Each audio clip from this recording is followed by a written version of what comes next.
how I missed this text message. Colson, you've obviously never had a Boston cream from the Wadena Bakery. Someone messaged in, can I drop off these 2 Boston creams? Have you ever had them? No. Don't, because once you start, can't stop. I would even save one for Glenn, who's coming in on Saturday, I think, right? Yep. Yeah. I'll be there. These things are dynamite. Okay, Foo Fighters. Yay or nay on the Glen Suitor train? Well, I'm a country guy, as you guys know. So when you were talking George Strait, I'm all in. In fact, I went and saw George Strait in Dallas when he did the first of probably 4 of my final ever tour dates. Cowboy Rides Away. And he did.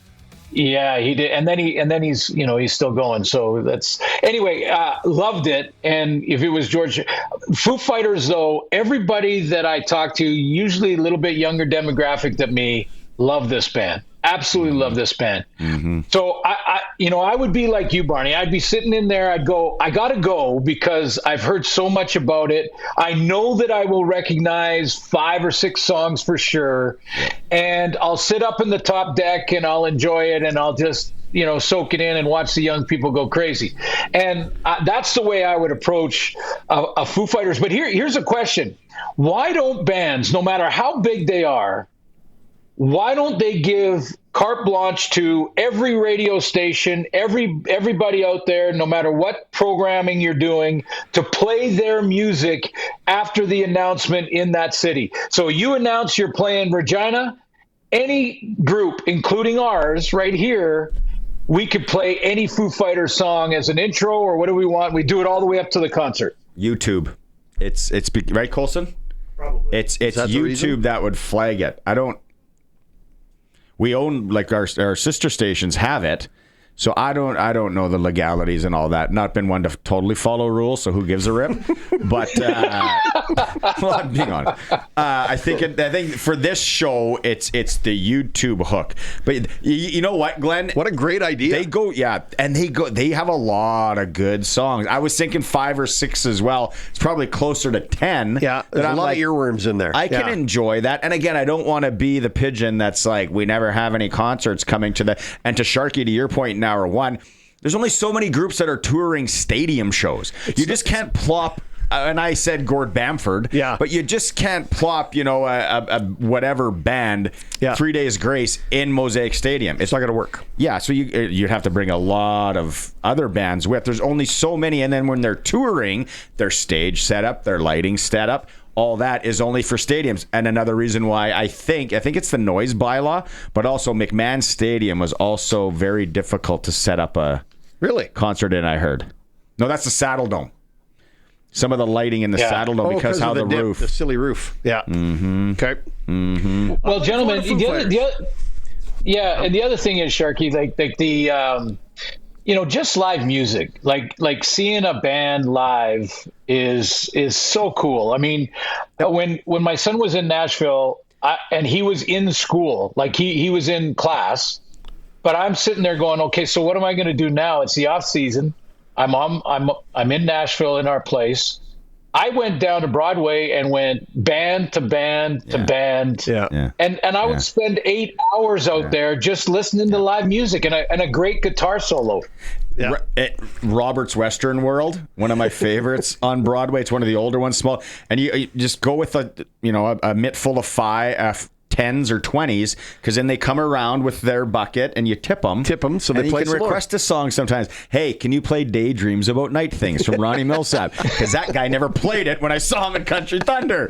Okay, we are going to talk football here. Hey, if you're Tre Ford, what are you thinking right now, being told you're third string? Yeah, the reading between the lines in this looks like he'll be, on the outside looking in next year when it comes to Edmonton. I don't know that. In fact, I asked Mark Killam this week the very same question. He did not want to go there. He didn't want to talk about it. He said, he said, we'll talk about it after the season. Give me a call then. But we are preparing for one more game against Calgary, our rivals, and that's all we're focused on. I don't want to talk about the quarterback situation.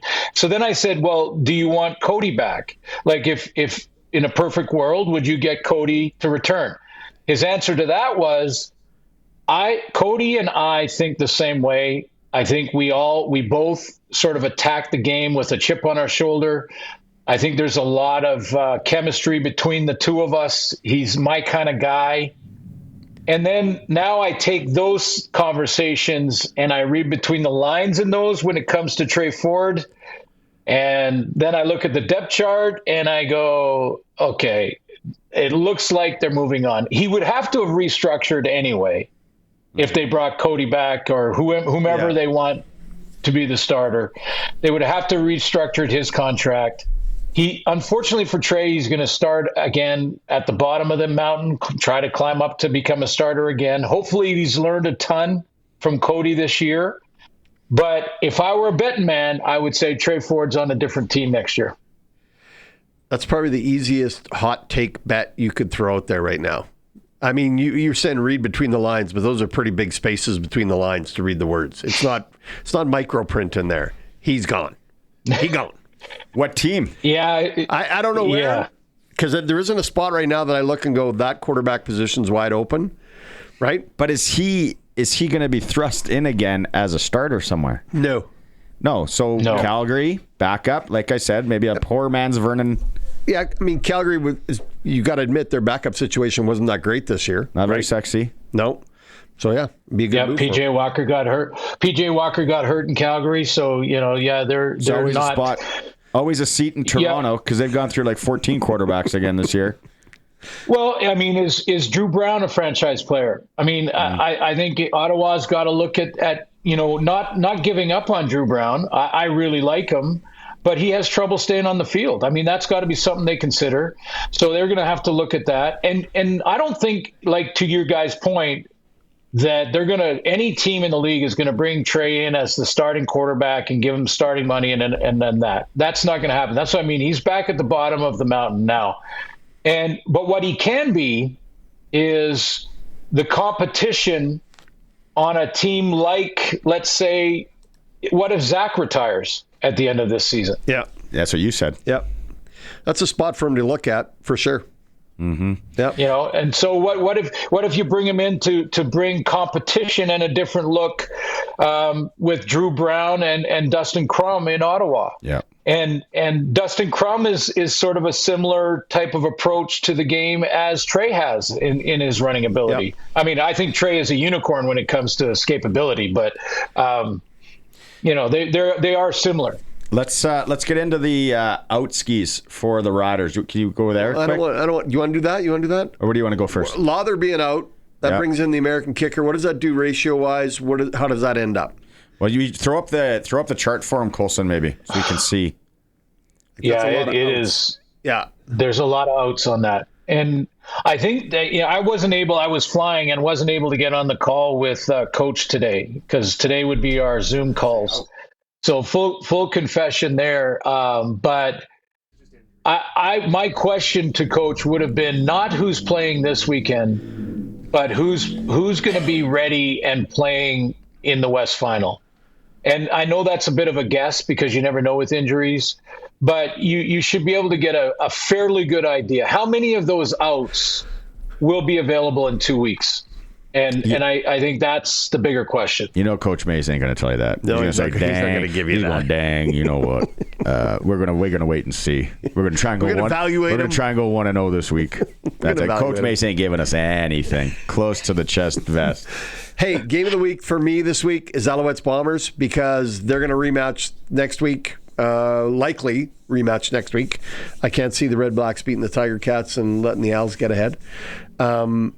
But that to me is going to be a slobber knocker because they want to make sure they stay on top of each other before next week's East Final or East Semifinal. Yeah, Winnipeg has been all over the map this year. So Winnipeg to me is the most unpredictable playoff team. They could be the team that's been there 5 years in a row. They could be the team that, has looked like they don't belong in the playoffs at times this year, which is surprising to me that they've been this inconsistent. Are you being honest with us? I am. I absolutely am. I'm also saying that the result of the game before for Montreal is going to be crucial. I mean, if Hamilton wins and lock up first place in the division, Montreal doesn't play Davis Alexander. If they do, they'd be nuts. Yeah, it would be crazy to play him. Yeah, Crazy. Yeah. Yeah, now that's going to change it dramatically, isn't it? Yeah. And it's very similar to Calgary. Yeah. And Edmonton, right? Calgary wins that game. Now BC is going, all right, boys, you gotta tighten up. You gotta play. And I can't see. Can anyone see Hamilton? I think Edmonton will push them a bit. Like for some reason, I don't know the ins and outs. Rankin family run it. Fajardo. I think they're going to push Calgary a bit, but I think Calgary's going to win that game. The Hamilton Ottawa has been in who cares mode they might carpool to the game. There might be that many guys. Really, Hamilton's got that one. I would think in the bag. No, but I don't know if we talked about this on Tuesday. I really I want to see BC come in here and have to show it all and have to pull this out. Yeah, I think they will. I think they will. There's one scenario where if all three teams in the West tie, so Winnipeg, Calgary, BC, you have that BC goes into the crossover, and they have a chance to either host or go to the crossover, and they control that. But yeah, if Calgary loses, does that mean that Buck Pierce plays Nathan Rourke in Saskatchewan?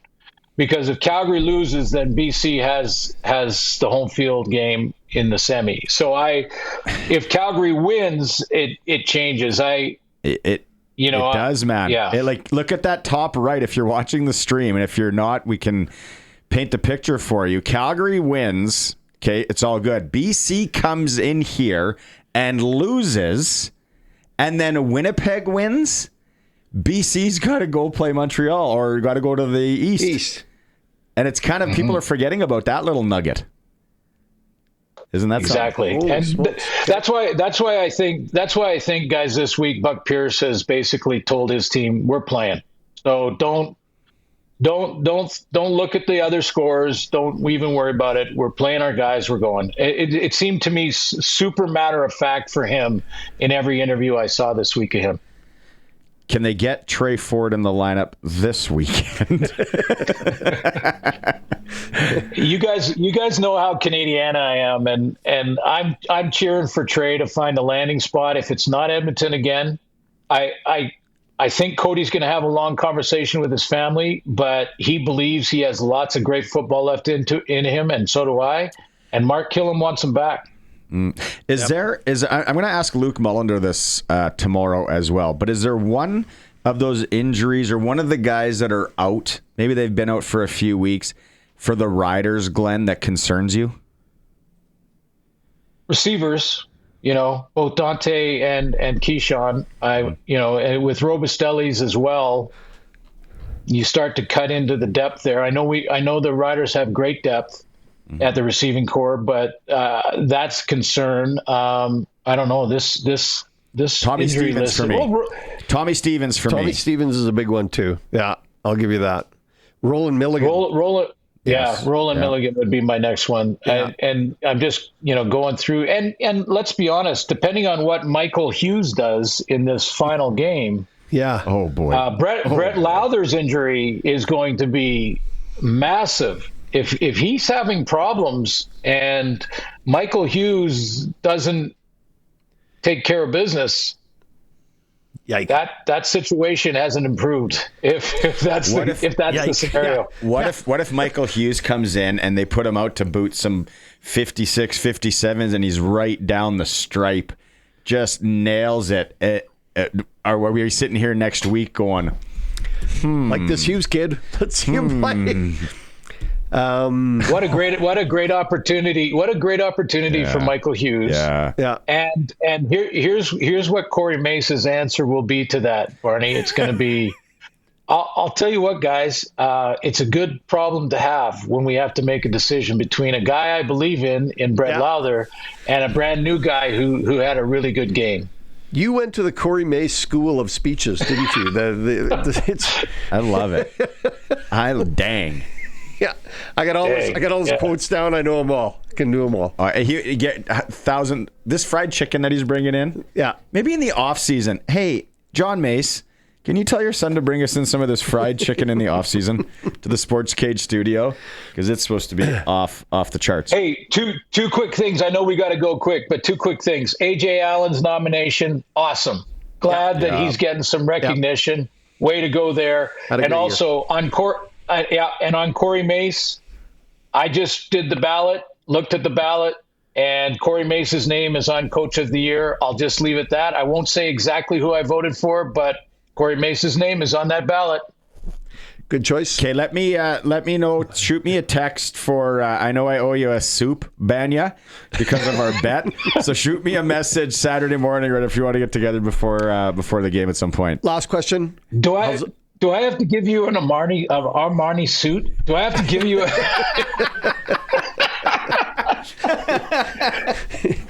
How's the Bear? Any updates? No updates on the Bear, and it's getting cold in Vancouver, rainy, cold, so he might be heading back towards the mountains. I hope so. Back to the cabin. Yep. Hibernate. When do they usually hibernate? End of October, early November, around this part of the world anyway. Yeah. All right. Okay, travel safe, Glenn. See you Saturday. Take care, brother. Thank you, guys. Appreciate it.